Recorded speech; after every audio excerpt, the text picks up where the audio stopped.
अब दुईटाको बिचको तपाईँको अब समालोचना गर्दै हुन्छ तपाईँ कविता भने तपाईँले के विभेद छ, कविले केही न केही चिज भएर उसलाई उत्तेजित गर्ने हो कि यो चिज यहाँ कुर्सी छ, यहाँ म कुर्सीमा बसेँ, अब यस्तो तरिकाले त कविता हुँदैन।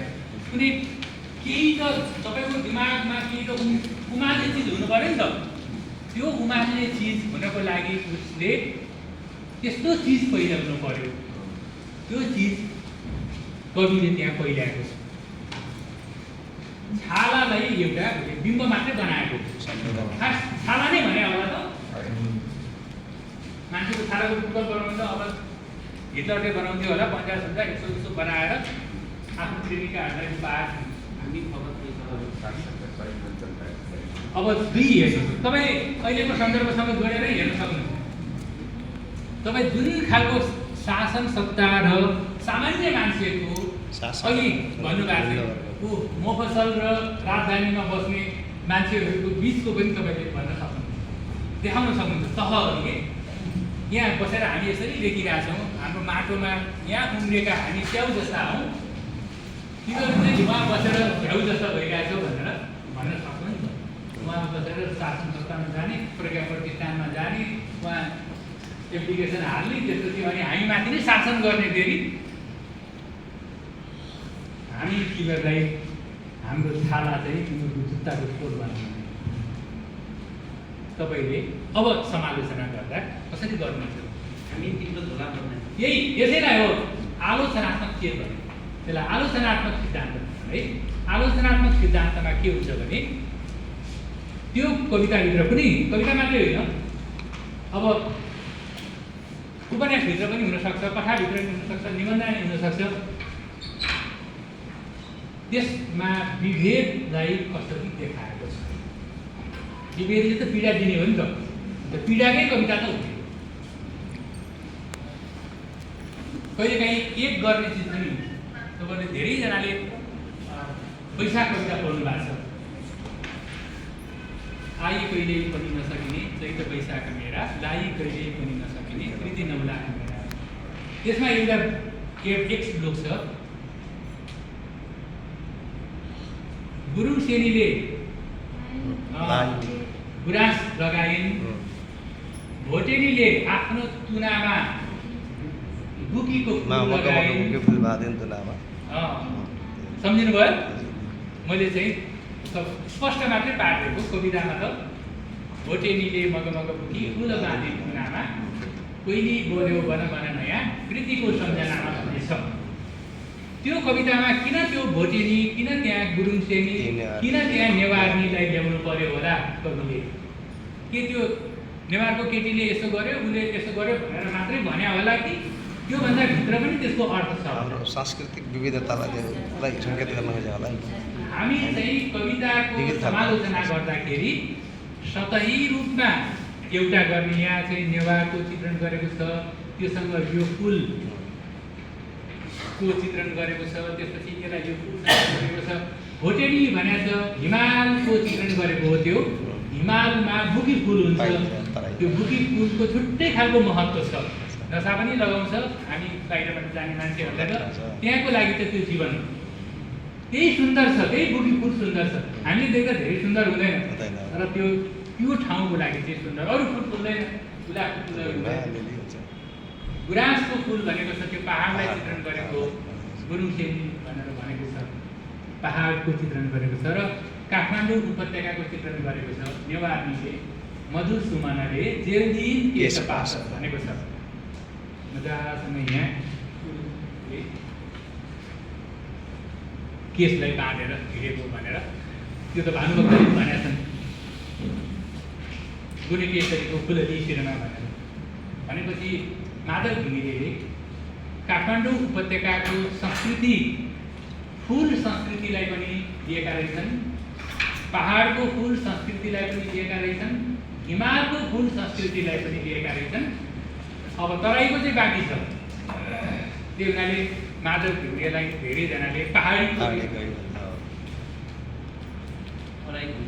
तराई चाहिँ कम छ। तराईको पनि केही कविताहरू छन्, मिनिको अब मिथिलाको कविताहरू छन्, त्यसमा चाहिँ आउँछ, त्यो पछाडि लेखेको रहेछ। त्यही भएर उनको नत्र कविताहरू चाहिँ पहाड, किनभने उनको लमजुङ हो, लमजुङ भएको हुनाले अब त्योभन्दा माथि उनी भोटतिर माथि गए, त्यसले गर्दाखेरि त्यहाँको भोटको संस्कृति पनि उनलाई थाहा भयो।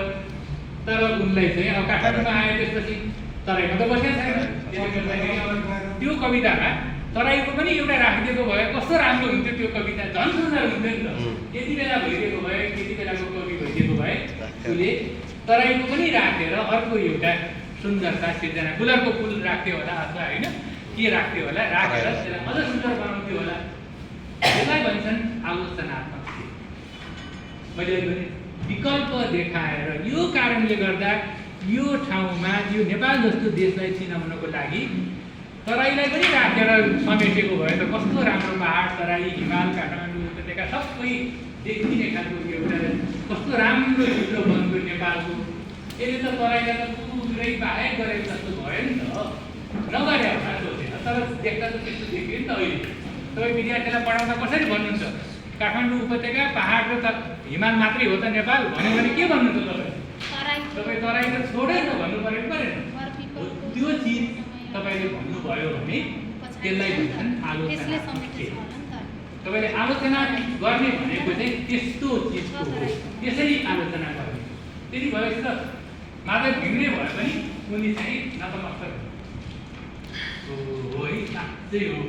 पछि चाहिँ उनले त्यो सोचेर मिथिलाको कविता लेखे।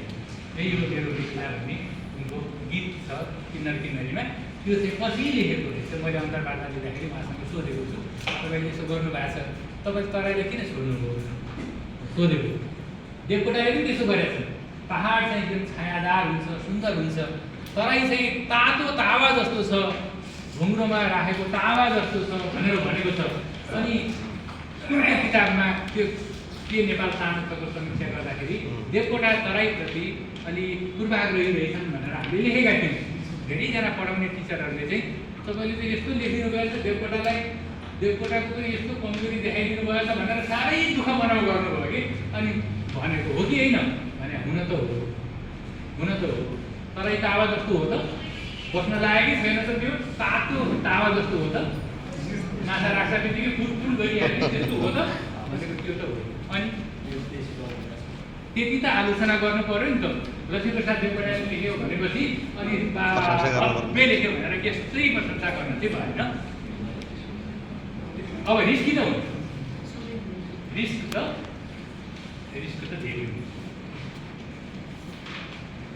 आलोचनात्मक मैले चाहिँ कविताको समीक्षा गर्दाखेरि तपाईँले कसरी आलोचनात्मक चेतलाई प्रयोग गर्न सक्नुहुन्छ भन्ने कुरोलाई एउटा उदाहरणको रूपमा मात्रै यो कवितालाई तपाईँ किन सबैजनाले पढिरहेको राष्ट्रकविको कविता भएको हुनाले अब तपाईँ चाहिँ दर्शनतिर पनि जान सक्नुहुन्छ। फेरि कवितामा तपाईँले त्यो कविताको व्याख्या मात्रै गर्ने होइन, अन्तिममा गएर हेर्नु त कविता कस्तो तरिकाले सुनिएको छ।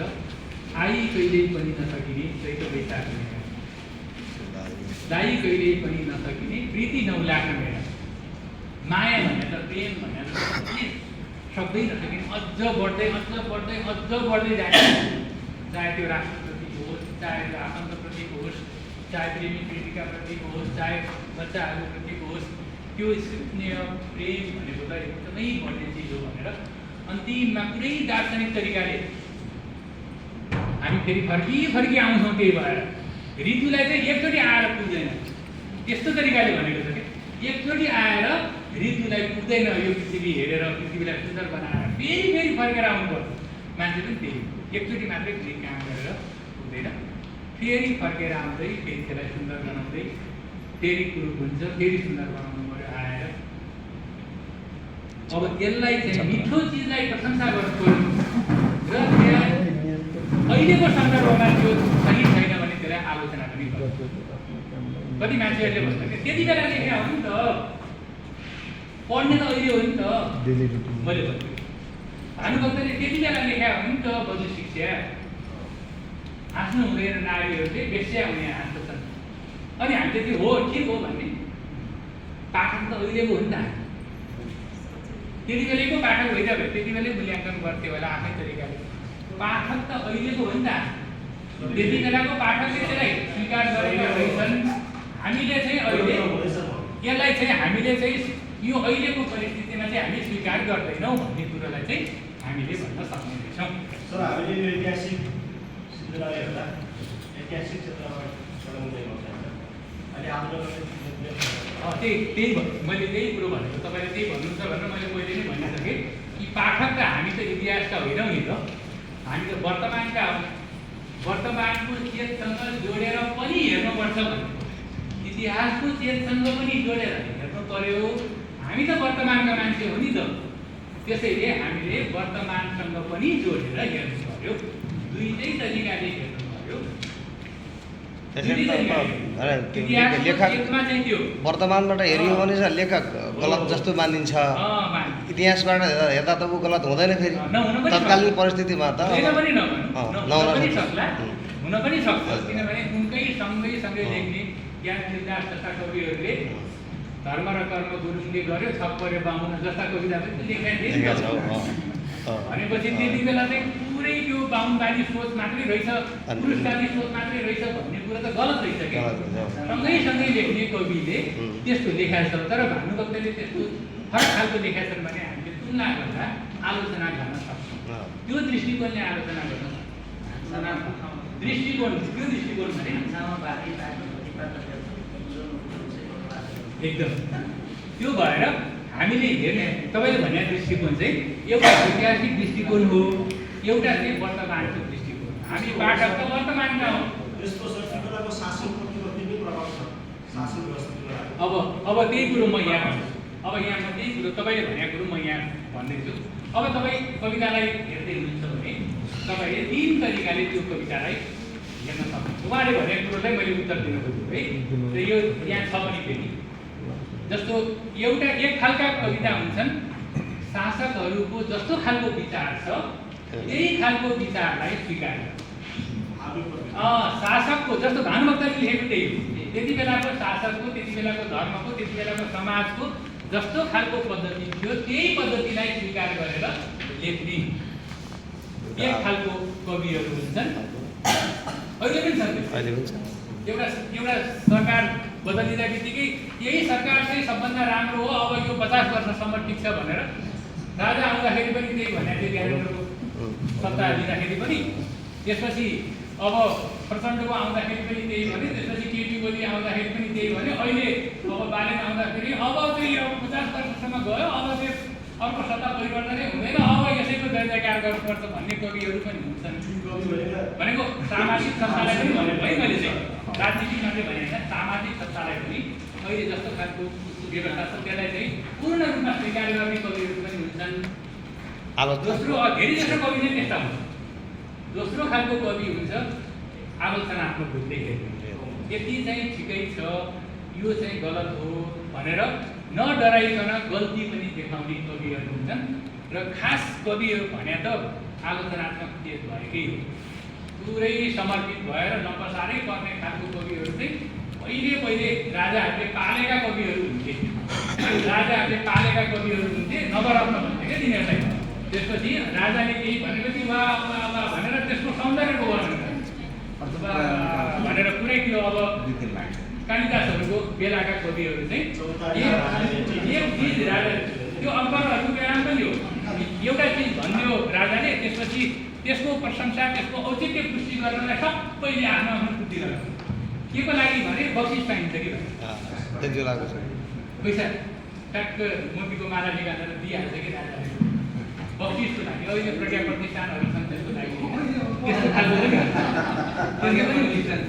कतिपय अवस्थामा तत्कालीन शासकहरूको त्यो नीति अथवा त्यो राणाकालीन अवस्थामा भन्दा त्यो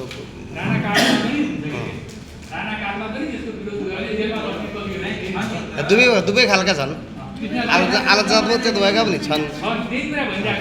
हरेक युगमा हजुर तेस्रो खालको कविहरू चाहिँ पुरै अबोध गर्ने कविहरू पनि हुन सक्छन्, केही सङ्ख्यामा त्यस्ता कविहरू पनि हुन सक्छन्। तिनीहरू पछाडि पर्न सक्छन्, कहिले जेलमा बस्न पनि सक्छन्, अनि इच्छुकलाई मारेको होइन त जेलमा।